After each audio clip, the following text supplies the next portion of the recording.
Hello everyone, welcome to Anagani commerce. Students, ఇవాళ class లో మనం బ్రాంచ్ అకౌంటింగ్ స్టార్ట్ చేస్తున్నామండి. మనకి దీనికి ప్యారలల్ గా నేను నెక్స్ట్ ఈ వీడియో అప్లోడ్ చేసిన తర్వాత దీనికి ప్యారలల్ గా మనకి ఏమేం జరుగుతున్నాయండి. Final accounts for trading concerns, non trading concerns అయిపోయిందండి. ట్రేడింగ్ కన్సర్న్స్ జరుగుతూ ఉంది. నెక్స్ట్ నిన్న క్లాస్ లో final accounts from incomplete records or single entry system లో 1 2 3 ప్రాబ్లమ్స్ అప్లోడ్ చేశానండి. డిస్క్రిప్షన్ లో నేను లింక్ ఇస్తాను, ప్లేలిస్ట్ లో లింక్ ఇస్తానని చూసుకోండి.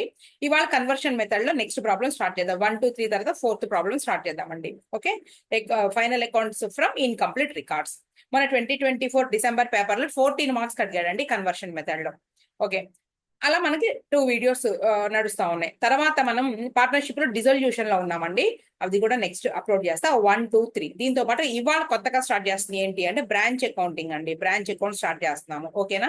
ఓకే, స్టార్ట్ చేద్దాం. చూడండి, ఇప్పుడు మనకి బ్రాంచ్ అనగానే ఇప్పుడు ఏంటంటే, ఇప్పుడు ఒక కన్సర్న్ అంటే ఒక వ్యాపార సంస్థ. ఇక్కడ ఏంటి మళ్ళీ ట్రేడింగ్ కన్సర్న్స్ నే కాదండి, మళ్ళీ నాన్ ప్రాఫిట్ ఆర్గనైజేషన్స్ ఏవైతే ఉన్నాయో అవి కూడా బ్రాంచెస్ ఓపెన్ చేయొచ్చు అని చెప్తున్నారు మనకి. అయితే ఇక్కడ మనం తీసుకుందాం, ఒక కన్సర్న్ ఏదైతే ఉందో అది ఏం చేస్తుంది అంటే, ఒక ప్లేస్ లోనే బిజినెస్ చేసి లిమిటెడ్ గా ఉండడం కన్నా ఆ ప్రాఫిట్స్ అంటే సేల్స్ టర్న్ ఓవర్ పెంచుకోవడం కోసము వేరే వేరే ప్లేసెస్ లో వేరియస్ బ్రాంచెస్ ఓపెన్ చేయడం జరుగుతూ ఉంటది.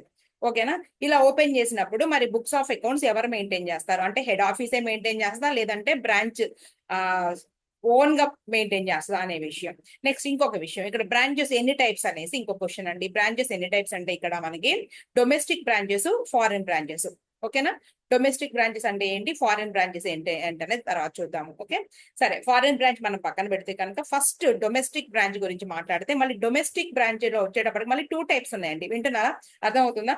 డొమెస్టిక్ బ్రాంచెస్ మళ్ళీ డివైడెడ్ ఇంటూ 2 టైప్స్. ఏంటి అంటే, ఫస్ట్ డిపెండెంట్ బ్రాంచ్, నెక్స్ట్ రెండోది independent branch. Dependent branch, second one independent branch. మరి డిపెండెంట్ బ్రాంచ్ అంటే అర్థం ఏంటి అంటే, ఈ బ్రాంచ్ అనేది ప్రతి దానికి కూడా హెడ్ ఆఫీస్ మీదే డిపెండ్ అవుతుంది. హెడ్ ఆఫీస్ మీద డిపెండ్ అవుతుంది. ఇండిపెండెంట్ బ్రాంచ్ అంటే దాని ఓన్ మొత్తం ఈ ట్రాన్సాక్షన్స్ ఏవైతే ఉన్నాయో ఓన్ గానే జరుపుకుంటా ఉంటది. అలాగే ఇక్కడ మనకి డిపెండెంట్ బ్రాంచ్ విషయంలో మరి ప్రతిదానికి కూడా హెడ్ ఆఫీస్ మీద డిపెండ్ అవుతుంది. కాబట్టి హెడ్ ఆఫీసే ఏం చేస్తుంది అంటే, ఈ బ్రాంచ్ అకౌంట్స్ ఏవైతే ఉన్నాయో, ఓకే, బుక్స్ ఆఫ్ అకౌంట్స్ ఏవైతే ఉన్నాయో అన్ని కూడా maintained by the head office. ఎవరివి? బ్రాంచ్ చేసేటటువంటి ట్రాన్సాక్షన్స్ ఏవైతే ఉన్నాయో అన్ని కూడా హెడ్ ఆఫీసే చూసుకుంటది. అంటే హెడ్ ఆఫీసే బుక్స్ మెయింటైన్ చేస్తుంది. అందుకని ఏమని చెప్తాము అంటే, in the books of head office branch account అనేస్తామండి. ఏ బ్రాంచెస్ కవి? డిపెండెంట్ బ్రాంచెస్ కి. అర్థమవుతుందండి? In the books of head office branch account అంటే హెడ్ ఆఫీసే చూసుకుంటుందండి బుక్స్ ఆఫ్ అకౌంట్స్ గురించి. కానీ ఇండిపెండెంట్ బ్రాంచ్ లో ఏమవుతుంది, మొత్తం కూడా ఆ ట్రాన్సాక్షన్స్ ఏవైతే ఉన్నాయో తను ఓన్ గా మెయింటైన్ చేసుకుంటుంది బుక్స్ ఆఫ్ అకౌంట్స్. ఇది మాత్రమే డిఫరెన్స్. క్లియరా? అర్థమవుతుందా? మొత్తం బ్రాంచ్ అకౌంట్ అనగానే మనకి బ్రాంచెస్ 2 టైప్స్. ఒకటి డొమెస్టిక్ బ్రాంచ్, రెండోది వచ్చేటప్పటికి ఏంటంటే ఫారెన్ బ్రాంచెస్. సరే, ఫారెన్ బ్రాంచెస్ పక్కన పెట్టండి తీసి. మళ్ళీ డొమెస్టిక్ బ్రాంచ్ లో 2 types, dependent branch and independent branch. Right? మళ్ళీ డిపెండెంట్ బ్రాంచ్ వచ్చేటప్పటికి నేను ఏం చెప్పాను, books of accounts are maintained by the head office. Right? మరి హెడ్ ఆఫీస్ మెయింటైన్ చేస్తుంది అంటున్నాం అంటే, హెడ్ ఆఫీస్ ఇది books of head office branch account అని రాస్తాం కదా. అయితే ఎన్ని టైప్స్ లో మనకి ఇక్కడ ఎన్ని మెథడ్స్ ఉన్నాయి అంటే, ఎన్ని టైప్స్ లో రికార్డ్ చేస్తుంది అంటే, మనకి ఫస్ట్ మెథడ్ వచ్చేటప్పటికి డెటార్స్ మెథడ్ అండి. First method debtors method. దీని సింథటిక్ మెథడ్ అంటారు అనమాట. స్మాల్ బిజినెస్ ఆర్గనైజేషన్స్ ఏవైతే ఉన్నాయో వాటికి సూటబిలిటీ. అర్థమవుతుందండి? ఏంటిది? Debtors method. ఈ మెథడ్ లో 2 అకౌంట్స్ అంటే 2 లెడ్జర్ అకౌంట్స్ ఓపెన్ చేస్తారండి. ఒకటేమో డెటార్స్ అంటే ఎవరి బుక్స్ లో, in the books of head office. ఒకటేమో బ్రాంచ్ అకౌంట్, రెండోదేమో goods sent to branch account అండి. మనకి కన్సైన్మెంట్ లో కనుక కన్సైన్మెంట్ ఒకటి అకౌంట్, రెండోది ఏమంటున్నామని గూడ్స్ సెంట్ ఆన్ కన్సైన్మెంట్. ఎలాగనో ఇక్కడ కూడా హెడ్ ఆఫీస్ మెయింటైన్ చేసేటటువంటి 2 లెడ్జర్ అకౌంట్స్ పేరు ఏంటి అంటే, ఒకటేమో బ్రాంచ్ అకౌంట్ అండి, రెండోది వచ్చేటప్పటికి goods sent to branch account. ఈ రెండింటిని కూడా హెడ్ ఆఫీస్ ప్రిపేర్ చేస్తుంది. ఈ మెథడ్ ఏమంటారు? ఓకేనా? మనం ఇప్పుడు మాట్లాడేది వేటి గురించి? డిపెండెంట్ బ్రాంచెస్ గురించి కాదండి. ఇండిపెండెంట్ బ్రాంచెస్ లో ఈ మెథడ్స్ లో ఫస్ట్ మెథడ్ ఏంటి అంటే డెటార్స్ మెథడ్. ఈ డెటార్స్ మెథడ్ ని ఏమంటారంటే సింథటిక్ మెథడ్ అని కూడా అంటారు. Right? Next stock and debtors method అండి. Stock and debtors method second. దీన్ని ఎనలైటికల్ మెథడ్ అంటారు అనమాట. అది సింథటిక్ మెథడ్, ఇది analytical method. Next third one వచ్చేటప్పటికి ఫైనల్ అకౌంట్ మెథడ్ అండి. థర్డ్ వన్ వచ్చేటప్పటికి ఫైనల్ అకౌంట్స్ మెథడ్. ఈ ఫైనల్ అకౌంట్స్ మెథడ్ లో దాన్ని ఏంటంటే కాస్ట్ బేసిస్ మీద. తర్వాత ఫోర్త్ వన్ వచ్చేటప్పటికి అది కూడా ఫైనల్ అకౌంట్స్ మెథడే. ఫైనల్ అకౌంట్స్ అంటే ఏంటి, ట్రేడింగ్ అండ్ పిఎంఎల్ అకౌంట్ ఇవన్నీ వేస్తాం కదండి, ఫైనల్ అకౌంట్ మెథడే. కాకపోతే ఇది ఏంటి అంటే హోల్సేల్ ప్రైస్ మెథడ్ అండి. మొత్తం 4 మెథడ్స్ నేను చెప్పున్నాను. నేను క్లియరా? రైట్. ఇప్పుడు మనం ఏం చేద్దాము అంటే ఈ బ్రాంచ్ అకౌంట్ లో అర్థమవుతుందండి. బ్రాంచ్ అకౌంట్ లో మనం ఏంటి డొమెస్టిక్ బ్రాంచెస్ లో కూడా మనం ఇప్పుడు వేటి గురించి మాట్లాడబోతున్నాం, ఇండిపెండెంట్ బ్రాంచెస్ గురించి మాట్లాడుతున్నాం. ఇండిపెండెంట్ బ్రాంచెస్ లో కూడా మనం ఏం చేస్తున్నాం, సారీ, డిపెండెంట్ బ్రాంచెస్ గురించి మాట్లాడుతున్నాం. దాంట్లో కూడా మనకి ఫస్ట్ మెథడ్ ఏదైతే ఉందో మనకి ఏంటి, డేటార్స్ మెథడ్ అనమాట. ఓకేనా? In the books of head office branch account open చేస్తుంది. అదే ఇలా షేర్ చేస్తాను చూడండి.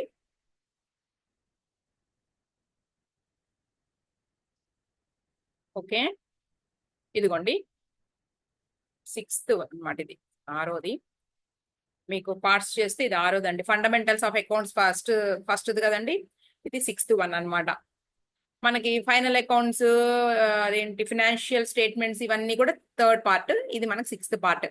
Branch including foreign branch and departmental accounts next అనమాట. రైట్, చూద్దాం.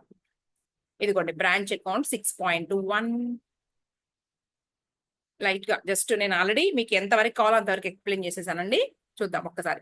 Branch is an extended location of an organization other than its head office, where business of similar or related to the organization are conducted. Usually, a organization opens branches for the following purpose. చూడండి, ఇందాక చెప్పాను కదా, for profit అయినా, profit organisations అయినా కావచ్చండి, లేదా non profit అయినా కానీ. Profit అనే లేదు, ప్రాఫిట్ ఆర్గనైజేషన్ అనేటటువంటి మ్యాటర్ కాదనమాట.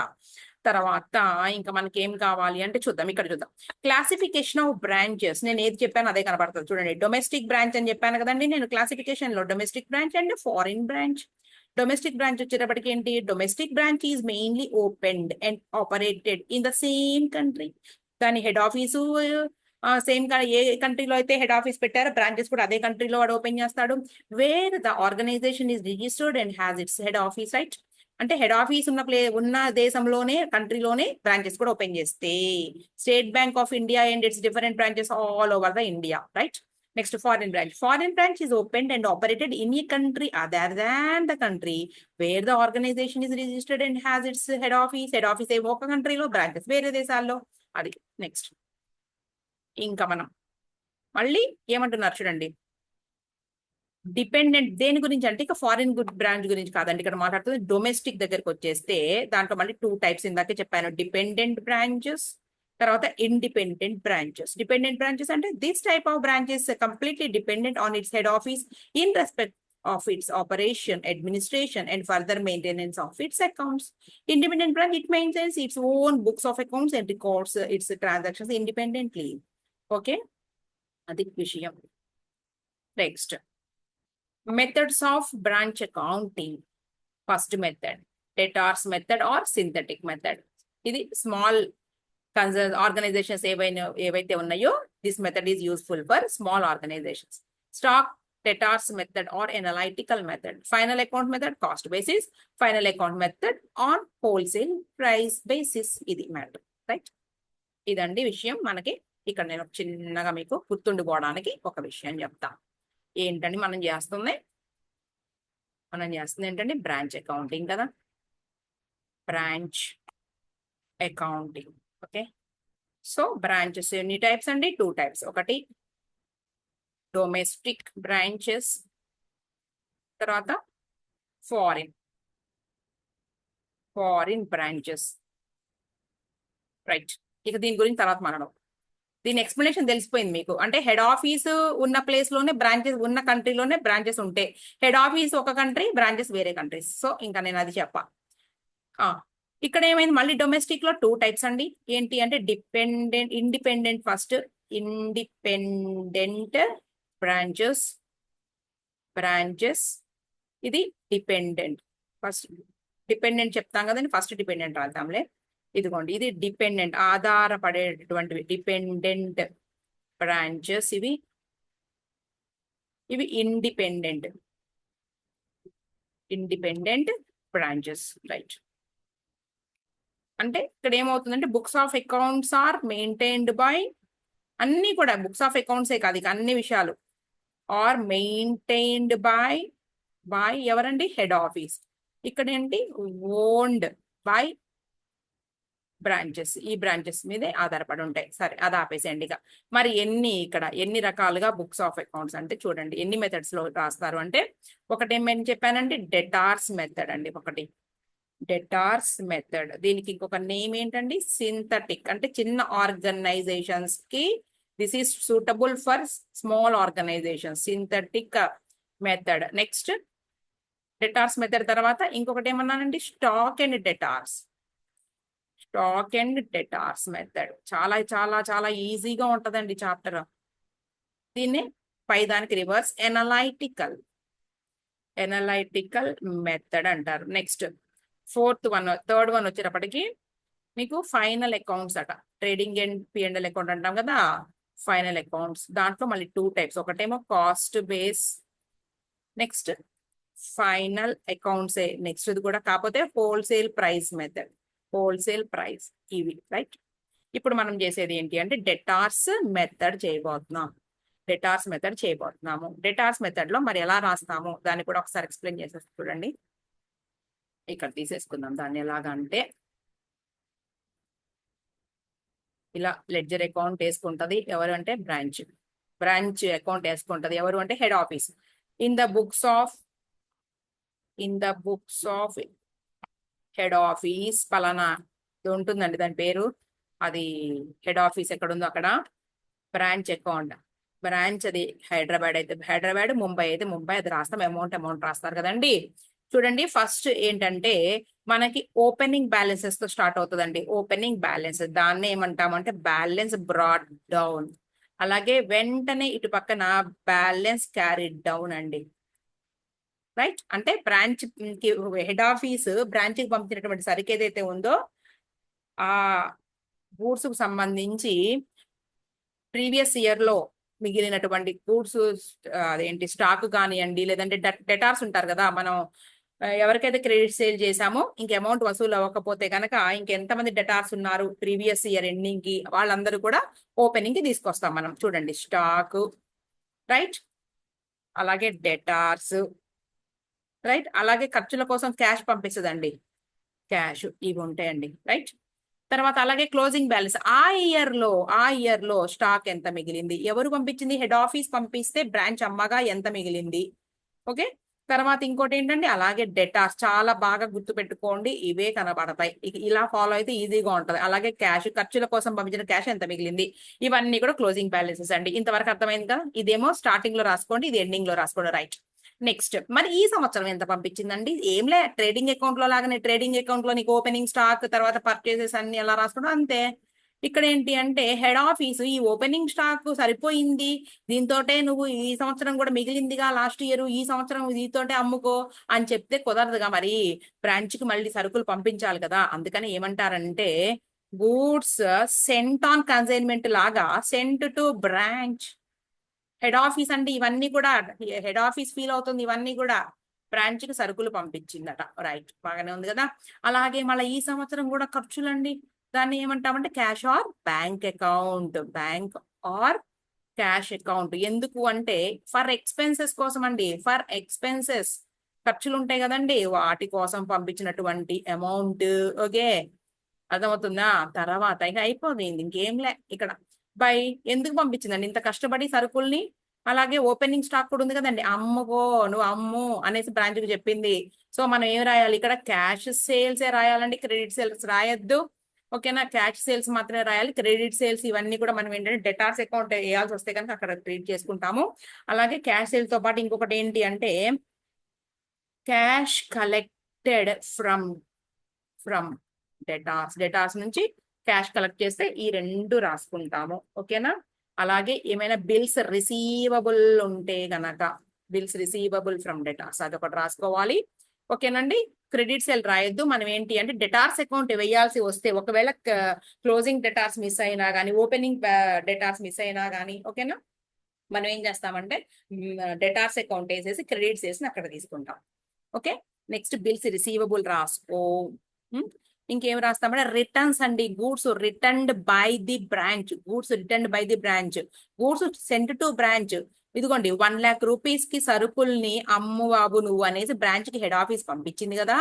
వాటిల్లో మళ్ళీ బ్రాంచ్ ఏమైనా బాగలేదండి, డ్యామేజ్ అయినాయి, వాటిని కనుక హెడ్ ఆఫీస్ కి రిటర్న్ చేస్తే ఇదిగోండి గూడ్స్ రిటర్న్డ్ బై బ్రాంచ్, అవి ఇక్కడ రాసుకోండి. లెస్ చేయొద్దండి, లెస్ చేయకుండా ఇక్కడ రాసేసేయండి. రైట్, ఇక్కడ ఒకటి అర్థం చేసుకోండి, కస్టమర్స్ నుంచి ఇక్కడ విషయం అర్థమవుతుంది మీకు ఒకటి. ఇదిగోండి ఏంటి, హెడ్ ఆఫీస్ నుంచి గూడ్స్ ఎవరికి వచ్చినాయి అండి, బ్రాంచ్కి వచ్చినాయి. బ్రాంచ్ ఏం చేస్తుందండి, వాటిని ఎవరికి అమ్ముతుందండి, కస్టమర్స్ కి అమ్ముద్ది. క్లియర్. అయితే ఇక్కడ బ్రాంచ్ కి హెడ్ ఆఫీస్ కి ఉన్నటువంటివే తీసుకోవాలి, కానీ ఇప్పుడు బ్రాంచ్ కి కస్టమర్స్ కి కొన్ని జరుగుతూ ఉంటాయి. ఏంటి అంటే goods returned by branch, goods returned by branch ఉందండి, రిటర్న్డ్ బై బ్రాంచ్. ఓకే, తీసుకో. Goods returned by customers, goods returned by customers. Okay, ఎక్కడండి అది ఎక్కడ వస్తుంది అంటే వీళ్ళిద్దరికి రిలేషన్, వీళ్ళిద్దరికి రిలేషన్ ఇక్కడ తీసుకోకూడదు. కస్టమర్ కి రిలేట్ అయినటువంటి ఏదైతే రిటర్న్ ఉందో అది తీసుకోకూడదు. బ్రాంచ్ హెడ్ ఆఫీస్ కి పంపిన రిటర్న్స్ మాత్రమే తీసుకోవాలి. అలాగే కస్టమర్స్ కిను ఈ బ్రాంచ్ కి రిలేట్ అయ్యి ఇంకోటి ఏంటంటే బ్యాడ్ డెట్స్ ఒకటి తీసుకోకూడదు బ్రాంచ్ అకౌంట్ లో. బ్యాడ్ డెట్స్ ఒకటండి, క్రెడిట్ సేల్ అని ఆల్రెడీ చెప్పాను, క్రెడిట్ సేల్ ఒకటి, బ్యాడ్ డెట్స్ ఒకటి. Right, goods return by customers ఒకటి తీసుకోకూడదండి. ఇవన్నీ కూడా ఒకవేళ అవసరమైతే ఎక్కడ దిగొస్తాయి, మనం డెటార్స్ లో మనకి ఏదైనా opening or closing debtors miss అయితే డెటార్స్ అకౌంట్ వేసుకుని టు ఓపెనింగ్ డెటార్స్ అలాగే బై క్లోజింగ్ డెటార్స్ అని రాసుకుని అప్పుడు మనము ఆ క్రెడిట్ సేల్స్ ఏవైతే ఉన్నాయో ఆ క్రెడిట్ సేల్స్ ని ఇక్కడ, ఓకేనా, అలాగే బ్యాడ్ డెట్స్ ఏమైనా ఉంటే బ్యాడ్ డెట్స్ ని, రైట్, ఇంకా అలాగే మనకి రిటర్న్స్ ఏమైనా ఉంటే రిటర్న్స్ ని అవన్నీ కూడా రాసుకుంటాం అన్నమాట. ఇది విషయం. ఓకేనా, బ్యాడ్ డెట్స్ అవన్నీ ఇటు మనకి ఇటేమో ఓపెనింగ్ డెటార్స్, ఇటు క్లోజింగ్ డెటార్స్. ఓకేనా, సేల్స్ అయితే ఏం రాసుకుంటామండి మనం, credit sales debtors account debtor to sales ఇటు సైడ్ రాసుకుంటాం. ఓకేనా, బ్యాడ్ డెట్స్ కానీ ఏమైనా అయితే మనం ఎలా, ఇది entry bad debts account debtor to debtors. Okay, తర్వాత రిటర్న్స్ ఏమైనా ఉంటే కనుక రిటర్న్స్ గురించి మనం రాసుకుంటాం అనమాట. అది ఎక్కడ రాసుకుంటాము అంటే డెటార్స్ అకౌంట్ లో మనం రాయాల్సి ఉంటుంది. మనకి అఫీషియల్ గా వేసే అకౌంట్స్ రెండు అకౌంట్స్. ఆ రెండు అకౌంట్స్ ఏంటి అంటే నీకు ఒకటేమో branch account in the books of head office, రెండో అకౌంట్ పేరు ఏంటి అంటే మనకి goods sent to branch account అండి. రెండో అకౌంట్ అఫీషియల్ అకౌంట్ అదనమాట. ఓకేనా, నేను చెప్పిన విషయం క్లియర్ గా అర్థమైందా. ఇక్కడ బ్రాంచ్ కి హెడ్ ఆఫీస్ కి డైరెక్ట్ గా లింక్ ఉన్నటువంటి ఐటమ్స్ తీసుకోవాలి, అంతేగాని బ్రాంచ్ టు కస్టమర్స్, బ్రాంచ్ కి కస్టమర్స్ కి ఉన్న లింక్ ఏదైతే ఉందో ఈ రిటర్న్స్ ఏంటి కస్టమర్స్ నుంచి రిటర్న్ వచ్చినాయి తీసుకోవాలి, బ్రాంచ్ చూసుకుంటది అనమాట. కస్టమర్ కి బ్రాంచ్ కి ఉన్న ఏవైతే బ్యాడ్ డెట్స్ కానివ్వండి రిటర్న్స్ కానివ్వండి ఉంటే కనుక బ్రాంచ్ కి కస్టమర్స్ కి సంబంధించింది మనం దాన్ని ఇక్కడ తీసుకోకూడదు. డెటార్స్ అకౌంట్ వేస్తేనే తీసుకోవాలి. సమ్ వచ్చినప్పుడు మీకు క్లియర్ గా చెప్తాను. ఇక్కడ ఏమేమి చెప్పాను ఒకసారి చూడండి. బ్రాంచ్ అకౌంట్ లో ఓపెనింగ్ బ్యాలెన్సెస్, అలాగే ఇటు సైడ్ క్లోజింగ్ బ్యాలెన్సెస్, తర్వాత goods sent to branch head office పంపించినటువంటి గూడ్స్, రిటర్న్స్ ఏమైనా ఉంటే ఇక్కడ తీసుకుంటాము. ఓకేనండి, తర్వాత ఇక్కడ ఏం చెప్పాను నేను, ఎక్స్పెన్సెస్ జరుగుతూ ఉంటాయి కదండి, ఎక్స్పెన్సెస్ కోసం బ్యాంక్ ఆర్ క్యాష్, అలాగే క్యాష్ సేల్స్, అలాగే అమౌంట్ కలెక్ట్ అయినటువంటి టాస్ నుంచి కలెక్ట్ అయినటువంటి అమౌంట్ అయితే తీసుకోవాలండి. బిల్స్ రిసీవబుల్ తీసుకోవాలి. దాదాపుగా వచ్చేది ఇంతే, ఇలా ఉంటది. ఇంకా తర్వాత ఇది ఇక్కడ జనరల్ P&L అకౌంట్ అని రాస్తాం. P&L అకౌంట్ అంటే ఓపెనింగ్ క్లోజింగ్, క్లియరా.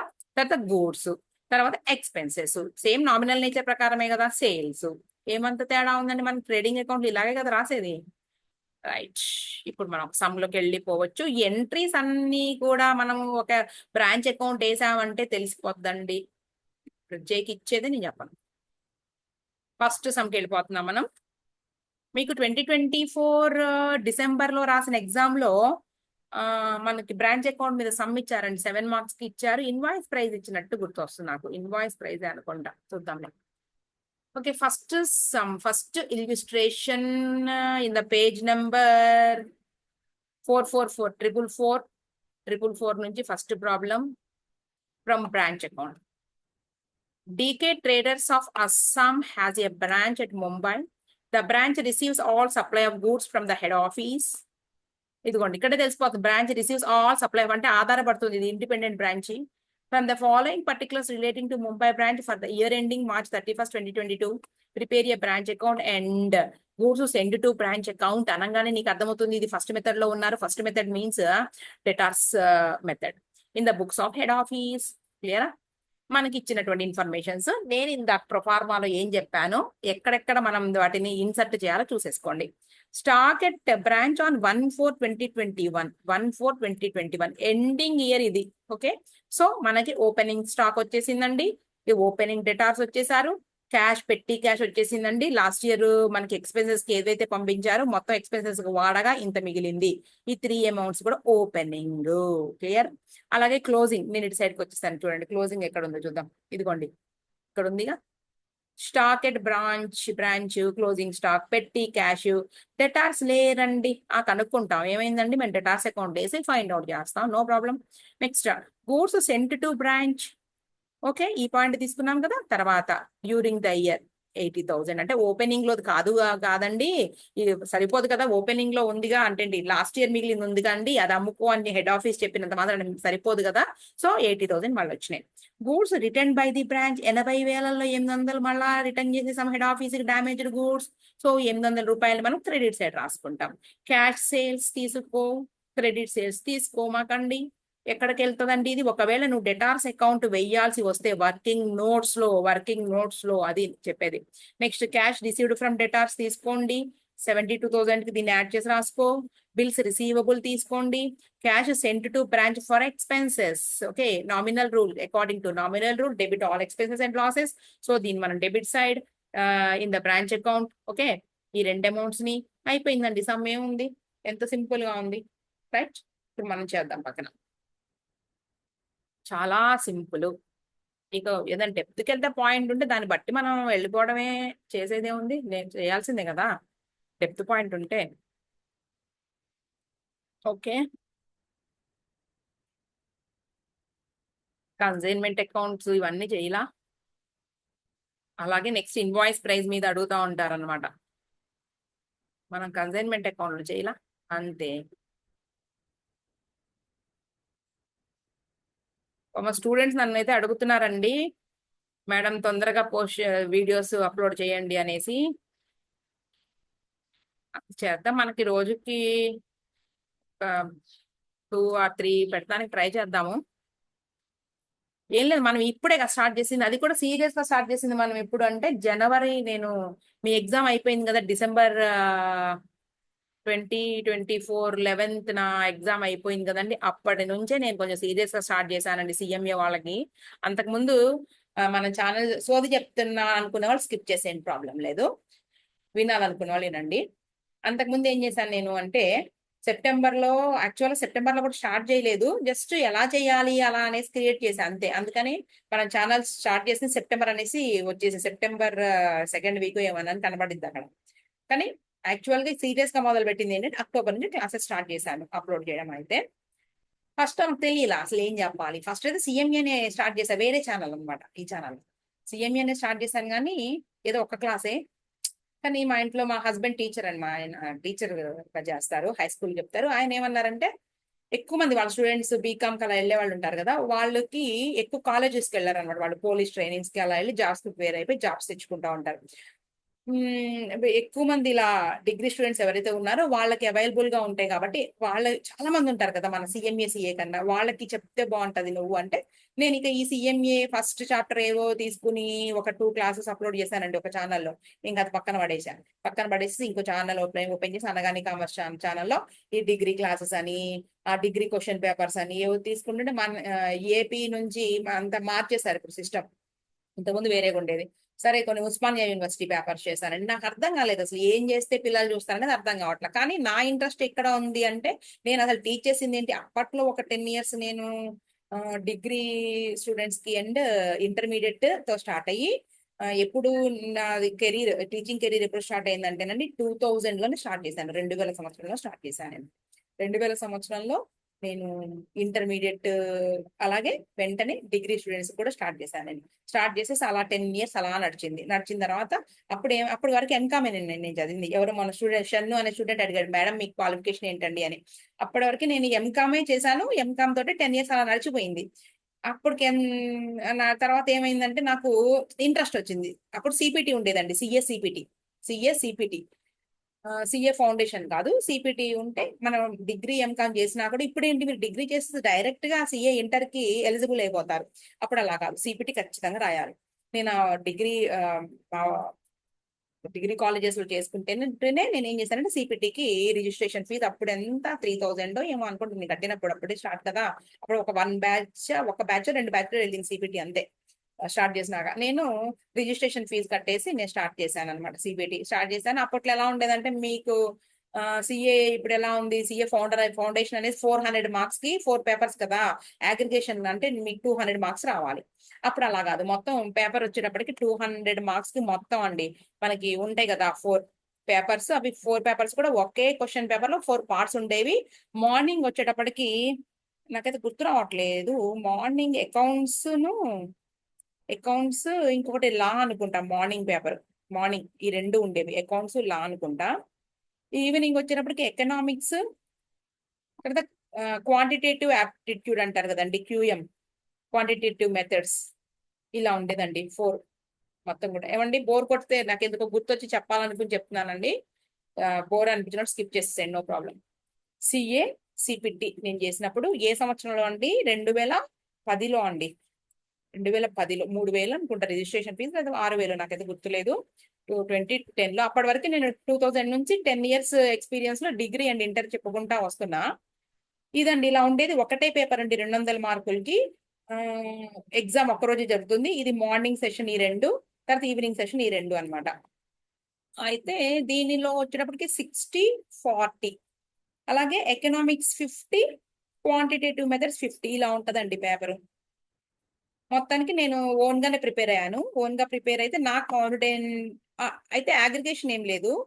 మొత్తం మీద నీకు 100 marks వస్తే పాస్ అయిపోతావు. దేంట్లో ఎంత అనేది లేదండి. అప్పుడు తర్వాత పెట్టారు మళ్ళా కొన్ని 2-3 బ్యాచ్ల తర్వాత ఏం పెట్టారంటే, ఈ 60 marks లో ఖచ్చితంగా మనకి 50% అంటే ఎంత రావాలంటే 60 marks లో 40% మనకి రావాలి కదా, అదే పాస్ అవ్వాలంటే. ఓకే, తర్వాత పెట్టారు. కానీ అప్పుడు ఏంటంటే ఏ పేపర్లో అయినా ఎంతన్నా రానియండి, దీంట్లో జీరో వచ్చింది. లేదంటే క్వాంటిటేటివ్ మెథడ్ లో జీరో వచ్చింది, తెలియదు ఇదేంట్లో ఎంత వచ్చింది అనేది. టోటల్ నీకైతే 100 మార్కులు తగ్గకుండా రావాలి. 100 మార్క్స్ రావాలి అంటే ఎవ్రీ సబ్జెక్ట్ పాస్ అవ్వాలనే రూల్ ఏం లేదు. మొత్తం మీద మాత్రం 100 మార్క్స్ రావాల్సిందే. అయితే నాకైతే 60-60 పడిపోయినాయి అండి, వచ్చేసినాయి. తెలిసిపోతుంది కదా మనం పేపర్ రాసేటప్పుడు. 60-60 ఇక్కడ వచ్చేసినాయి. ఎకనామిక్స్ లో వచ్చుంటాయిలేండి, ఒక లాలో వచ్చుంటాయి. లాలో 20 మార్క్స్ అలా వచ్చుంటాయి, నో డౌట్ అబౌట్ ఇట్. నేను మాత్రం ఆన్సర్ చేసింది 200 బిట్స్ కి. నేను ఆన్సర్ చేసింది ఖచ్చితంగా 108, 108 అంతే అనుకుంటా. 108 కరెక్ట్ నాకు వచ్చినాయి. నేను రాసా అంతే, 108 నేను ఆన్సర్ చేసి వచ్చా.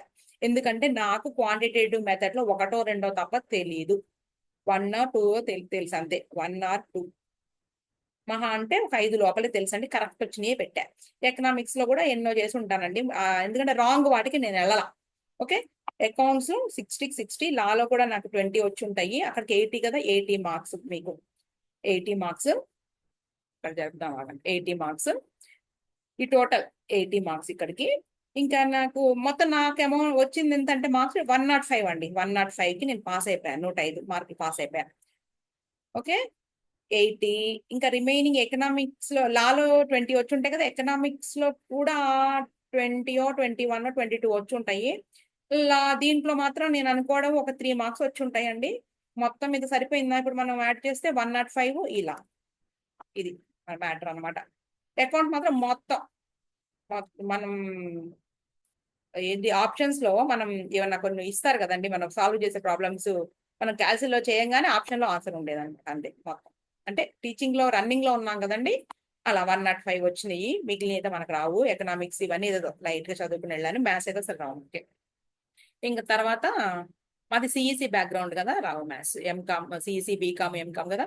ఇంకా అది అయిపోయిన తర్వాత సిఎంఏ ఇంటర్, సిఏ ఇంటర్ అండి, సిఎంఏ కాదు ఇంటర్ స్టార్ట్ చేసాము. సిఏ ఇంటర్లో మనం ఐపీసీసీలో ఫస్ట్ గ్రూప్లో కూడా మనకి ఏంటంటే ఎగ్జామ్షన్ వచ్చింది. అకౌంట్స్లో ఫస్ట్ టైం 65. ఇంకా అట్లా ఏదో ఒక గ్రూప్ అలా కంటిన్యూ చేసేసుకుని ఇంకా సెకండ్ గ్రూప్లో కూడా 2-3 సార్లు ఎగ్జామ్స్ రాశానండి. ఇంకా నాకు టీచింగ్ ఇవన్నీ టైం సరిపోవట్లా. అప్పుడు మేము ఇక డిగ్రీ అండ్ ఇంటర్ మానేసేసి నేను ఇక సిఏ సిపిటీనే ఉండేది అప్పట్లో. సిఏ సిపిటి నేను శ్రీ చైతన్య కాలేజ్లో CA academy, Shri Chaitanya CA academy మాకు 2/10 ఉండేదండి. 2/10 అంటే చైతన్యలో కూడా అప్పుడు పెట్టి 3 or 4 ఇయర్స్ అవుతుందో 3 ఇయర్స్ అవుతుందో అనుకుంటా నేను అక్కడ జాయిన్ అయ్యాను. ఇంకా అక్కడ ఒక 3 or 4 ఇయర్స్ సిఏ ఫౌండేషనే చెప్పుకున్నాను. ఇంకా తర్వాత వచ్చేటప్పటికి సిఎంఏ ఇంటర్ ఇలాగే నేను క్లాసెస్ చెప్పుకున్నాను. తెలిసిన పిల్లలు వచ్చి ఇంటికి వచ్చి చెప్పించుకుంటానంటే సిఎంఏ ఇంటర్ నేను స్టార్ట్ చేసి చెప్పడం జరిగిందండి. ఇది నా మొత్తం ఎక్స్పీరియన్స్ గురించి. టోటల్ మొత్తం ఎక్స్పీరియన్స్ ఎప్పటి నుంచి 2000లో స్టార్ట్ చేస్తే ఇంటర్ డిగ్రీ స్టార్ట్ చేస్తే కరోనా వరకు చెప్తానే ఉన్నానండి. కరోనా టైంలో మాస్టర్ మైండ్ లో జాయిన్ అయ్యా నేను. అయితే ఆన్లైన్ క్లాస్ చెప్పాల్సి వచ్చింది. ఎక్కువ టైం కూడా చెప్పలేదులేండి, ఎక్కువ రోజు మానేసా నేను. సో 2000 ఇయర్లో స్టార్ట్ చేస్తే 2022లో ఇప్పుడు కరోనా వచ్చింది కదండి, అప్పటిదాకా టీచ్ చేసామండి. ఇంకా ఆపేసేసి ఇప్పుడు మళ్ళీ నేను చెప్పడం స్టార్ట్ చేశాను. ఎందుకు చెప్తున్నాను ఇవన్నీ, ఎక్కడి నుంచి వచ్చింది మర్చిపోయాం మనం. స్టోరీ ఎక్కడి నుంచి వచ్చిందంటే ఏమి స్టార్ట్ చేస్తే ఆన్లైన్ క్లాసెస్ క్లిక్ అవుతాయని నాకు తెలియలేదు. ఇప్పటికైనా నేను క్లిక్ అవుతానా లేదని నాకు తెలియదు. కాకపోతే ఇంట్రెస్ట్ కొద్దీ నేను స్టార్ట్ చేశాను. అయితే డిగ్రీ తీసుకుని ఎక్కువ మంది చూస్తారు కదా పిల్లలు, డిగ్రీ సబ్జెక్ట్స్ చాలా ఈజీ కదండి డిగ్రీ చెప్పడం ఏముంది అనుకున్నాను. కానీ నాకు ఆ ఏరియా కన్నా 2024 డిసెంబర్ 11న పేపర్ తీసుకుని నేను అనాలిసిస్ చేసి చెప్పానండి. రివ్యూ చాలా వాటికి దాన్ని ఏమంటారండి, అదే జనాలు చూస్తారు కదండి, ఎక్కువ మంది చూసినట్టు వ్యూస్ వచ్చినాయి. ఇక సరేలే అప్పటి నుంచి చిన్నగా సిఎంఏ చాప్టర్ స్టార్ట్ చేసుకుంటా ఇప్పుడేగా మనం కొత్తగా మహా అంటే కొంచెం చాప్టర్ స్టార్ట్ చేసి పెట్టింది ఎప్పుడంటే ఎవరో ఒక స్టూడెంట్ అడిగాడు మధ్యలో. మనకి ఏంటి కామెంట్ సెక్షన్ లో పిల్లలు అడుగుతుంటే మాకు ఇంట్రెస్ట్ వస్తుంది. లేకపోతే ఏమనిపిస్తుంది, చూడట్లేదులే ఏం చేద్దాంలే వీళ్ళు చూడనప్పుడు ఎందుకు చేయాలి అనేసి కొంతకాలం నేనేంటి జనవరిలో స్టార్ట్ చేసినా కూడా ఆపేశాను. మళ్ళీ ఫిబ్రవరిలో ఏమో లేదా జనవరి ఎండింగ్ లో కావాలి ఎవరు స్టూడెంట్ అడిగాడండి. మేడం నేమ్ చెప్తాను నేను ఈసారి, గుర్తులేదు నాకు, అశోక్ ఎవరో. మేడం మీరు డిప్రిసియేషన్ లో అన్ని చాప్టర్స్ చెప్పండి మేడం అనేసి అడిగాడు. సిఎంఏ పిల్లాడు. ఇంట్రెస్ట్ వచ్చింది, స్టార్ట్ చేశాను. డిప్రిసియేషన్ స్టార్ట్ చేశాను. తర్వాత ఇంకెవరో స్టూడెంట్ మేడం బాగా అర్థమవుతున్నాయి, ఇంకా మోర్ వీడియోస్ కావాలని అలా లైన్ గా అడుగుతా వచ్చారండి. ఇప్పుడు ఈ మధ్య కాలంలో షన్ను అనే స్టూడెంట్ మేడం తొందరగా అప్లోడ్ చేయండి, అఖిల అనే అమ్మాయి ఒకటి, తర్వాత ఎవరు గుప్తా ఎవరో ఉన్నారండి. ఇలా నేమ్స్, నవీన్ రాయల్ అట. ఇంకా నేను నేమ్స్ చూస్తా అండి, కామెంట్స్ లో పెడుతున్నారు. నవీన్, అశోక్, ఓకే, ఇట్లా వీళ్ళందరూ కూడా.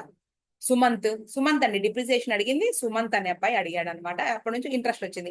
ఇంకా లైన్ ఒక్కొక్కరు చూస్తా మేడం ఫలానా అప్లోడ్ చేయండి మేడం, బాగా చెప్తున్నారు మేడం అనేసి మీ దగ్గర రీచ్ అవుతున్నాయి. సో నాకు ఇంట్రెస్ట్ అనిపించింది. షన్ను అడిగాడు నిన్న కామెంట్ లో, మేడం తొందరగా చేయండి అనేసి. చాలా వరకు ట్రై చేస్తున్నానమ్మా. కాకపోతే ఇక ఇది ఇలా చెప్తా ఉంటామా, బయట వాళ్ళు అంటే ఇది కాలేజ్కి వెళ్ళి చదవటం కాదుగా, ఇల్లుగా వాళ్ళు ఒకళ్ళు పిలుస్తూ ఉంటారు. కొంచెం నాకు మళ్ళీ మధ్యలో ఆపేస్తే మళ్ళీ ఫస్ట్ నుంచి స్టార్ట్ చేసి మళ్ళీ ఆ వీడియో తీసేసి చెప్తాను. తెలియట్లా, ఇంకా నేర్చుకోవాలి ఆన్లైన్ క్లాసెస్ ఇంకా ఎలా చేయాలనేది నేర్చుకోవాలి. ఇది కూడా ఏంటంటే అప్పుడు కరోనా టైంలో మాస్టర్ మైండ్ లో నేను చెప్తా ఉండడం వల్ల ఆన్లైన్ క్లాసెస్ వల్ల ఈ పెన్ ప్యాడ్ ఒకటి కొనమన్నారు. అప్పుడు అరేంజ్ చేస్తున్నాను అనమాట. ఇవన్నీ కూడా ఫస్ట్ క్లాసెస్ లో అసలు ఇలా రాయడం కూడా వచ్చేది కాదు పెన్ ప్యాడ్ తో. ఎక్కువ నార్త్ వాళ్ళకి అలవాటు కదా, మనకు అలవాటు లేదు. నెక్స్ట్ ఏంటంటే నాకు అసలు తెలుగులో చెప్పేవాళ్ళు, నేను ప్రిపేర్ అయ్యేటప్పుడు సిఏ సిపిటి ప్రిపేర్ అయ్యేటప్పుడు కానివ్వండి, తర్వాత సిఏ అప్పుడు ఐపీసీసీ అనేవాళ్ళు, ఇంటర్ కాదు సిఏ ఇంటర్, ఐపీసీసీ ప్రిపేర్ అయ్యేటప్పుడు కానీ నాకు క్లాసెస్ ఏంటంటే నార్త్ వాళ్ళ క్లాసులు ఉండేవి ఎక్కువ. అవి కూడా హిందీలో ఉండేవి, అవే వింటా ఉండేవాళ్ళం మనం. ఎక్కువగా మన తెలుగులో లేవు కదా. ఎప్పుడు నేను ప్రిపేర్ అయ్యింది 2010లో డిసెంబర్లోనే సిపిటి పాస్ అయిపోయాను కదా. అంటే నెక్స్ట్ రిజిస్ట్రేషన్ నేను 2011 జనవరిలోనే నేను రిజిస్ట్రేషన్ చేయించాను ఐపీసీసీకి. ఇక ఉండేవి కాదు క్లాసులు ఎక్కువగా, అసలు అన్ని హిందీ క్లాసులే వినాలి. ఆ వాళ్ళు కూడా కొన్ని పెట్టేవాళ్ళు, కొన్ని కొనుక్కోమనేవాళ్ళు, నేనేం కొనలేదు. సో సరే చూద్దాం, ఒక ప్రయత్నం చేద్దాం అనేసి స్టార్ట్ చేశాను. అదే చిన్నగా పిల్లల నుంచి రెస్పాన్స్ అయితే వస్తుంది. మీ రెస్పాన్స్ బట్టి, మీ ఇంట్రెస్ట్ ని బట్టి మన ఛానల్ అనేది గ్రోత్ అనేది డిపెండ్ అయి ఉంటుందండి. చూద్దాం ఏమైందో. సరే సోది అనుకున్న వాళ్ళు మాత్రం మీరు స్కిప్ చేసేయచ్చండి. ఏదో చెప్పుకోవాలనిపించింది నాకు. టీచింగ్ మీద ఇంట్రెస్ట్. మాకు ఇద్దరు అమ్మాయి అబ్బాయి అండి. వాళ్ళు సెటిల్ అయిపోయి ఎందుకమ్మా నీకు అవసరమా అని అన్నారు కదా, నేను అందుకని మానేశానండి టీచింగ్, బయటకు వెళ్ళడము. ప్లస్ కుదరదు కదా, వాళ్ళకి పెళ్లి సంబంధాలు చూడాలి. ఇద్దరు సెటిల్ అయిపోయారండి. మా పాపేమో సెంట్రల్ గవర్నమెంట్ జాబ్ చేస్తా ఉంది, బాబేమో సాఫ్ట్వేర్ హైదరాబాద్ లో. ఇంకా కుదరదు. మా వారేమో టీచరు. ఇంకా తప్పదు కదా, నాకు ఇంట్రెస్ట్ వల్ల ఇలా ఇంట్లో చెప్తా ఉన్నాను. సరే, ఇప్పుడు మనం ఎక్కడున్నామంటే, okay, in the books of, ఏం లేదు కనుక స్టూడెంట్స్ తో క్లాస్ రూమ్ లో కూడా నేను చాలా ఫ్రీగా ఉండేదానండి. భయం ఉండేది కాదు. పిల్లలకి చాలా ఫ్రీగా మూవ్ అయ్యేవాళ్ళు నాతో. ఏమన్నా కావాలన్నా కానీ మేడం ఇది చెప్పండి అనేసి. సో అందుకని మీతో కూడా ఇలా మాట్లాడాను. In the books of head office, ఎవరండి హెడ్ ఆఫీస్? ఏదన్నా నేమ్ పెడితే అది అర్థం కూడా DK traders of Assam. Head office పేరు ఏంటి అంటే డీకే ట్రేడర్స్ అన్నమాట. ఇన్ ద బుక్స్ ఆఫ్, ఇది ఏంటి, DK traders. DK traders branch account ఎక్కడదండి? Assam branch. So Assam branch account. CA అయితే కంప్లీట్ కాలేదండి. అసలు ఫైనల్ దాకానే వెళ్ళలేదు. సిఎంఏ నేను సిఏ ఐపీసీసీ తోటే ఆపేశాను అనమాట. సిఎంఏ మాత్రం ఏం చేయాలి, కొన్ని క్లాసెస్ చెప్పా కొన్ని రోజులు అంతే. సిఎంఏలో టచ్ ఏం లేదు. కాకపోతే ఏంటంటే సిఏ చేస్తున్నామని చదివి ఉన్నాము అంటే సిఎంఏ ఈజీగా ఉంటుంది. చాయిస్ ఎక్కువ ఇస్తారండి దానికి దీనికి కంపేర్ చేస్తే. సిఏ నుంచి సిఎంఏకి వచ్చిన వాళ్ళకి కోర్సు చాలా ఈజీ అండి. ఇది ఈజీ అనిపిస్తుంది. ఓకే, ఫస్ట్ మనం ఏం చేద్దామండి, ఓపెనింగ్ బ్యాలెన్సెస్ రాద్దాం. To balance broad down. వెంటనే మనం ఇక్కడ by balance carried down. Right, ఏమేమి ఉంటాయండి? స్టాక్ ఒకటి, తర్వాత డెటార్స్ అంటే లాస్ట్ ఇయర్ క్రెడిట్ సేల్స్ ఏవైతే ఉన్నాయో ఇయర్ ఎండింగ్ కూడా మనకి అమౌంట్ వసూలు కాకపోతే వాళ్ళని మనం డెటార్స్ గా ట్రీట్ చేస్తాం కదండి. ఇంకా అమౌంట్ రావాల్సినట్టుగా ఇలా రాసుకుంటాం. తర్వాత క్యాష్ ఆర్ బ్యాంక్ అకౌంట్, ఈ మూడు. అలాగే ఇక్కడ కూడా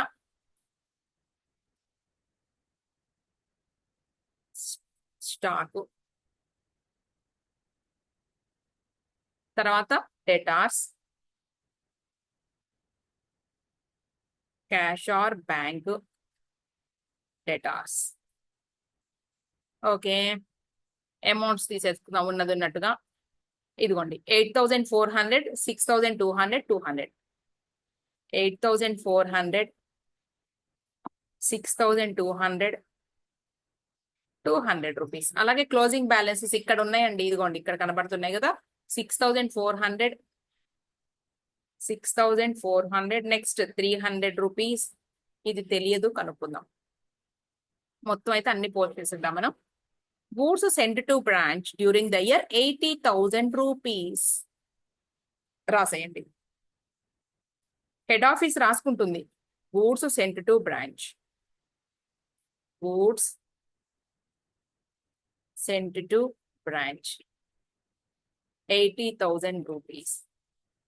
రిటర్న్స్ ఉన్నాయండి 800 రూపీస్. ఇదిగోండి దీని కింద రిటర్న్స్ ఉన్నాయి కదా, రివర్స్ లో రాసేయండి. లెస్ చేయొద్దండి, రివర్స్ లో రాయండి. బై గూడ్స్, లేదంటే ఇక్కడ సేల్స్ రాసిన తర్వాత రాద్దాంలేండి మనం. By cash sales, add cash collected from debtors రాద్దాం అవేంటో. తర్వాత గూడ్స్ రిటర్న్డ్ బై బ్రాంచ్ అండి, రిటర్న్డ్ బై బ్రాంచ్. ఇంకా మీకు ఇంకా బాగా అర్థం కావడానికి రాస్తున్నాం. అమౌంట్స్ అన్ని కూడా రాసేద్దాం మనం. Okay,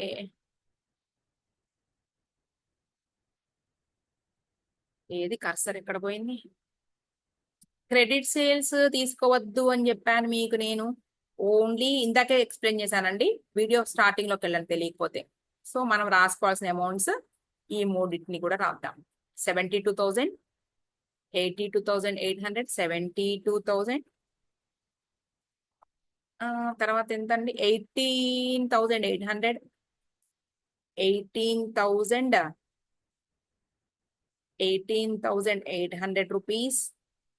Total amount 90,800 rupees. ఇది 800.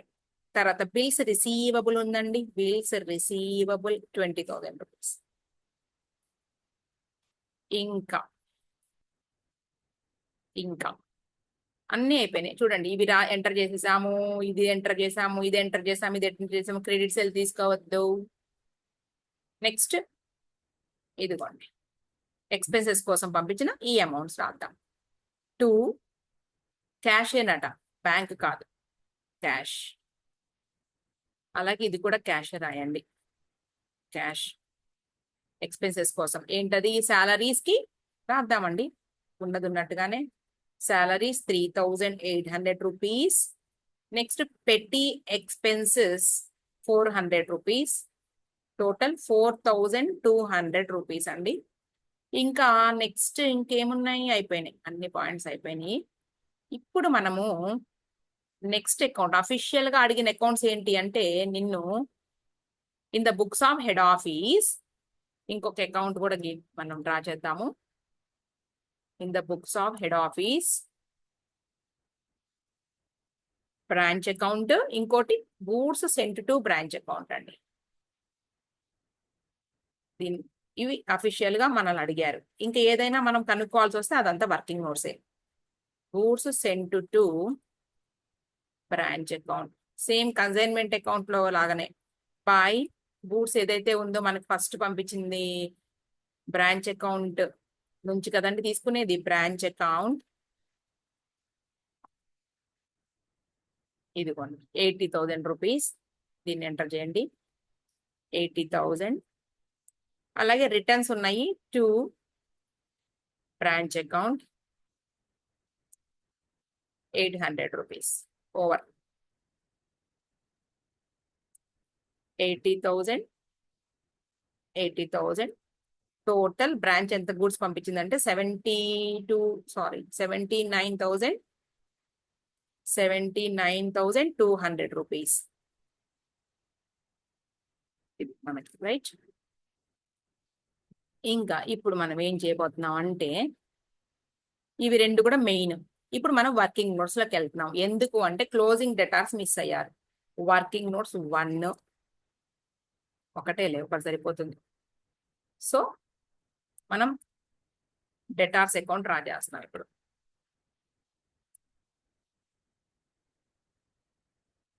డేటార్స్ account to balance brought down. అలాగే ఎందుకు debit side balance brought down అండి, అసెట్ కదా, అసెట్స్ అన్ని డెబిట్ బ్యాలెన్స్ కదండి, అలా గుర్తుపెట్టుకోండి. సో డెబిట్ లో ఉన్న డేటార్స్ ఏవైతే మనం రాసామో 6,200 రాసుకోండి. 6,200.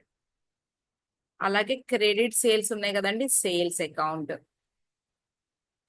సేల్స్ ఎంత ఉన్నారండి, ఇదిగోండి సమ్లో 46,000 రూపీస్ క్రెడిట్ సేల్స్. చదవండి కావాలంటే. Credit sales during the year 46,000. తర్వాత బై కలెక్షన్ ఫ్రమ్ డేటార్స్ 18,800 రూపీస్. తర్వాత బై బిల్స్ రిసీవబుల్. మన డేటార్స్ ఎంట్రీలు ఇవన్నీ రావు, ఎంతండి 20,000 రూపీస్. ఇది మ్యాటర్, ఓకేనా. ఇది మొత్తం మనం క్లోజ్ చేసేస్తే ఎంత వచ్చింది అనేది ఇక్కడ చూసేద్దాంలే. ఏదండి డేటార్స్ అకౌంట్, ఇదిగోండి ఓపెనింగ్ డేటార్స్, మెమోరాండం బ్రాంచ్ డేటార్స్ అన్నారు కదండి, నేను వర్కింగ్ నోట్స్ అన్నాను. ఎందుకు అంటే క్లోజింగ్ బ్యాలెన్స్ ఆఫ్ బ్రాంచ్ డేటార్స్ కోసం అట. ఇదిగోండి బ్యాలెన్సింగ్ ఫిగర్ డైరెక్ట్ గా వేసేద్దాం. 13,400 రూపీస్. 13,400 రూపీస్ అండి, ఓకేనా. ఈ మొత్తం యాడ్ చేస్తే ఎంత వచ్చిందంటే రాసేద్దాం ఎందుకు, 52,200.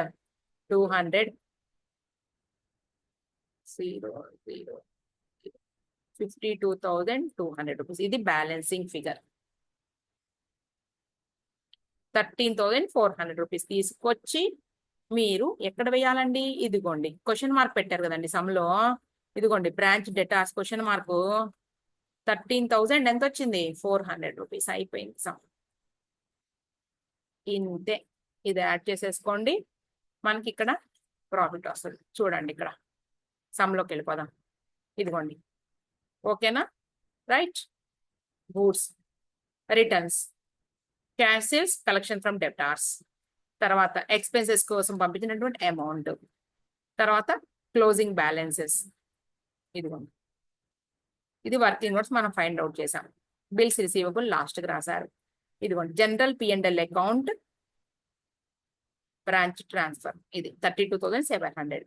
ఇక్కడ goods sent to branch account, trading and లేదా పర్చేస్ అకౌంట్ కి మనం ట్రాన్స్ఫర్ చేస్తాం అనమాట, సేమ్ కన్సైన్మెంట్ మాదిరి. ఇది క్లియరా? ఇది డెటార్స్ అకౌంట్ అయిపోయిందండి. మనకి ఒక ప్రాబ్లము, సెకండ్ ప్రాబ్లం కూడా కంటిన్యూ చేసేస్తున్నాను నేను. ప్రాబ్లం నెంబర్ 2 సేమ్ అంతే. ఇది కూడా S limited sends goods to Siliguri branch account at an invoice price so as to show 20% profit on such IP. Invoice price పంపించినటువంటి గూడ్స్ ఏదైతే ఉందో మనకేంటి 20% ఆన్ ఇన్వాయిస్ ప్రైస్ అన్నారు. తర్వాత బ్రాంచెస్ అంటే మనకి ఈ 20% అనేది ఆన్ కాస్టా, ఓకేనా, 20% ఆన్ సేలా, ఆన్ సేల్ ఆర్ ఐపీ అనుకుందాం ఇక్కడ. ఇది ఒకటి ఇంపార్టెంట్ మనకి. Opening stock at branch at invoice price, right. Invoice price దగ్గర 8,000 అన్నారు. సో మనం డైరెక్ట్ గా ఇన్వాయిస్ ప్రైస్ మీద ఇచ్చారు కాబట్టి, సో 8,000 రూపీస్ ఇంటూ 20% ఎంత వస్తుందండి 1,600 రూపీస్ లోడింగ్, రైట్. అంటే డెబిట్ సైడ్ మొత్తము కూడా స్టాక్ 8,000 రాసుకోవాలి. ఈ లోడింగ్ ని 1,600 రూపీస్ ని క్రెడిట్ సైడ్ వేసి రైట్ ఆఫ్ చెయ్యాలి. నేను సమ్ లో ఎక్స్ప్లెయిన్ చేస్తానండి, పక్కన చెయ్యను, అందుకే ఇప్పుడే నేయండి. ఓపెనింగ్ స్టాక్ ని మనం బ్రాంచ్ అకౌంట్ లో ఇందాక చెప్పినట్టే బ్యాలెన్స్ డౌన్ లో డెబిట్ సైడ్ 8,000 రాసుకోవాలి. దాంట్లో ఉన్న లోడింగ్ ఏదైతే ఉందో బ్రాంచ్ అకౌంట్ లో క్రెడిట్ సైడ్ నా అదే బ్రాంచ్ అకౌంట్ ఇలా వేసినప్పుడు క్రెడిట్ సైడ్ న 1,600 రూపీస్ రాసుకుని మనం లోడింగ్ అనేసి, అంటే ఏంటి మనకి రిజర్వ్, స్టాక్ రిజర్వ్ అనేసి మనం రాసుకోవాలి. ఓకేనా? సో మనం దీని లోడింగ్ చెప్పాను నేను. Next closing stock at invoice price. Closing stock at రాసుకుంటామని మనం బ్రాంచ్ అకౌంట్ లో, ఇది బ్రాంచ్ అకౌంట్ అయితే క్లోజింగ్ స్టాక్ ని 8,500 ఇటు రాసుకుంటాము. ఓకేనా? ఓపెనింగ్ స్టాక్ ని రాసుకుంటాము, లోడింగ్ ని రైట్ ఆఫ్ చేసాం. ఆన్ ఇన్వాయిస్ ప్రైస్ దీని మీదే కాబట్టి 8,500 రూపీస్ ఇంటూ 20% ఎంత వస్తుంది, క్యాల్సి ఉంది కదా, 8,500 ఇంటూ 20% 1,700 రూపీస్ లోడింగ్ ఏదైతే ఉందో దానిని ఇటు సైడ్ వేసేసి మనం రైట్ ఆఫ్ చేయాలి. సో ఈ 2 పాయింట్స్ నీకు అర్థమైపోయినాయి. ఈ 2 అంటే 2 అలా 4 అయినాయి, అయిపోయింది. తర్వాత goods send to branch at cost price, ఇక్కడ కదండి మనం రాసుకునేది 4,80,000 రూపీస్ రాస్తాం కదండి. కాకపోతే 4,80,000 రాయొద్దు. మన ఓపెనింగ్ స్టాక్ ని మనం కాస్ట్ ప్రైస్ కి రాయలేదుగా, ఇన్వాయిస్ ప్రైస్ కదా రాసింది. దీన్ని మనం 4,80,000 కి మనం లోడింగ్ కలిపి రాయాలి. లోడింగ్ కలిపి రాయాలి అంటే ఇక్కడ ఏం లేదు, సింపుల్ గా 20% ఇన్వాయిస్ ప్రైస్ అయినప్పుడు మనకి ఇది 80కి ఈక్వల్, 4,80,000 80కి ఈక్వల్. సో 100 కి how much, so 100/80. Okay, multiply చేయండి లేదా ఇలా రాసుకోండి, 4,80,000 డివైడ్ ఇంటూ 100/80. 4,80,000 ఇంటూ 100/80 ఎంతండి, 6 lakh రూపీస్ వచ్చింది. 6 lakh రూపీస్ రాసుకుంటారండి. మరి దీంట్లో ఉన్న లోడింగ్ రైట్ ఆఫ్ చేయాలి కదండి. ఎంత ఏముంది, 6 lakhs మీద 20% డైరెక్ట్ గా వేసేయచ్చు ఇన్వాయిస్ ప్రైస్ కాబట్టి 1,20,000 రూపీస్ అండి. అర్థమవుతుందా? ఈ 8,000 రూపీస్ లో లోడింగ్ డైరెక్ట్ ఇన్వాయిస్ ప్రైస్ ఇచ్చారు కాబట్టి 8,000 లో లోడింగ్ 1,600 రైట్ ఆఫ్ చేసామండి. అలాగే 8,500 రూపీస్ క్లోజింగ్ స్టాక్ రాసుకుని దానిలోని 1,700 రైట్ ఆఫ్ చేసాము. అలాగే 6 lakh రూపీస్ వచ్చింది కదండి. ఇదిగోండి సింపుల్ గా చెప్పాను, ఇది ఒక మెథడ్ అండి. ఇలా ఏది 100/80 రాసేది ఒక మెథడ్. ఇంకో మెథడ్ కూడా ఉందండి, ఏంటంటే మనకి 20% ఆన్ సేల్ ఇచ్చారు, on sale are invoice price ఏదైనా ఒకటే, 20% on sale are invoice price. ఇదిగోండి 20% ఆన్ సేల్ అనుకుందాం మనం. ఇప్పుడు ఆన్ సేల్ నుంచి మనం ఆన్ కాస్ట్ కి రావాల్సి వచ్చింది. దేనికోసము, గూడ్స్ బ్రాంచ్ కి పంపించింది కదండి గూడ్స్. ఆన్ సేల్ నుంచి ఆన్ కాస్ట్ కి వచ్చేటప్పటికి మనకి ఏమవుతుందంటే ఈ ఆన్ సేల్ ని ఇంకొక రకంగా కూడా ఎలా రాసుకోవచ్చు అంటే 1/5 on sale, 1/5 on sale. On cost కి వచ్చేటప్పటికి ఏమవుతుందంటే 20/5% అవుతుంది. ఆర్ ఈ మనం ఇలా 1/5 ఇలా చెప్పాలి అంటే ఏమవుతుందంటే ఆన్ సేల్ నుంచి ఆన్ కాస్ట్ కి వచ్చేటప్పటికి ప్రాఫిట్ ఎలిమెంట్ తగ్గిపోవాలి కాబట్టి ఈ 1 అనే దాన్ని ఈ 5 లోంచి మనం లెస్ చేస్తే 1/4. ఓకే, ఆన్ సేల్ నుంచి ఆ ప్రాఫిట్ తీసేస్తేనే కదండి ఆన్ కాస్ట్. ఈ ప్రాఫిట్ ఎలిమెంట్ 1 ఏదైతే ఉందో 5 లోంచి ఆ 1 లెస్ చేస్తే 1/4 సింపుల్ గా. సర్లేండి, మీకు ఎవరికైనా డౌట్ ఉండి అడిగితే చదువుతా, ఇప్పుడైతే అవసరం లేదు కదండి, అది వచ్చినప్పుడు చూద్దాం. తీసేయండి, ఇప్పుడు అంతా చెప్పుకుండా పోతే చాలా భారతం అవుతుంది. ఇదిగోండి ఇలా చేసేసారు సింపుల్ గా. మన సమ్ములో ఎలా చేశారు నేను అలాగే చెప్పాను. అలా కాకుండా వేరే పెద్ద పద్ధతి ఏంటి అంటే 20% ఆన్ సేల్ కదండి, అంటే 1/5 ఆన్ సేల్ అయినప్పుడు ఆన్ కాస్ట్ వచ్చేటప్పుడు ఆ ప్రాఫిట్ సేల్ నుంచి తగ్గిస్తే 1/4 అవుతుంది. సో మనం ఏం చేస్తాము అంటే 4,80,000 ఇంటూ 1/4 ఈజ్ ఈక్వల్ టు ఇదిగోండి 1/4 అంటే కాస్ట్ మీద మనం చూస్తే 1/4 అనమాట. Into 1/4 1,20,000 rupees loading. దీన్ని యాడ్ చేసుకుని రాసుకుంటాం. ఇది ఒక పద్ధతి. సరే, ఇప్పుడైతే మనకి ఏమి చెప్పలేదు, నేను ఇందాక చెప్పినట్టే చెప్పారు సమ్లో. ఇది అయిపోయింది. Goods returned to HO at invoice price. Okay, invoice price మనం ఏం చేసామంటే రిటర్న్ చేసేసాము. ఆ రిటర్న్స్ ఎక్కడ రాసుకున్నామో తెలుసు కదండి, మనం ఇటు సైడే రాసుకునేది 40,000 ఇటు రాసుకోవాలి. ఇన్వాయిస్ ప్రైస్ మీద రాశారు కాబట్టి దాన్ని ఇటు పక్కన వేసి మనం రైట్ ఆఫ్ చేసేయాలి. ఇటు పక్కన డైరెక్ట్ గా ఇన్వాయిస్ ప్రైస్ మీదే కాబట్టి 40,000 మైనస్ 20% ఎంత వస్తే అంత. 40,000 మైనస్ 20% ఎంత వచ్చింది? 32,000 రూపీస్ వచ్చింది. అంటే 8,000 రూపీస్ అనమాట దీని లోడింగ్. తర్వాత సేల్స్, మనం ఏ సేల్స్ మాత్రమే తీసుకోవాలండి? క్యాష్ సేల్సే తీసుకోవాలి. వీటితో పాటు ఇంకేం తీసుకుంటామండి మనం? క్యాష్ రిసీవ్డ్ ఫ్రమ్ కస్టమర్స్ తీసుకోకూడదు. నో నో, ఒకవేళ డెటార్స్ అకౌంట్ వేయాల్సి వస్తే అక్కడ తీసుకోవాలి, తీసుకోవద్దు.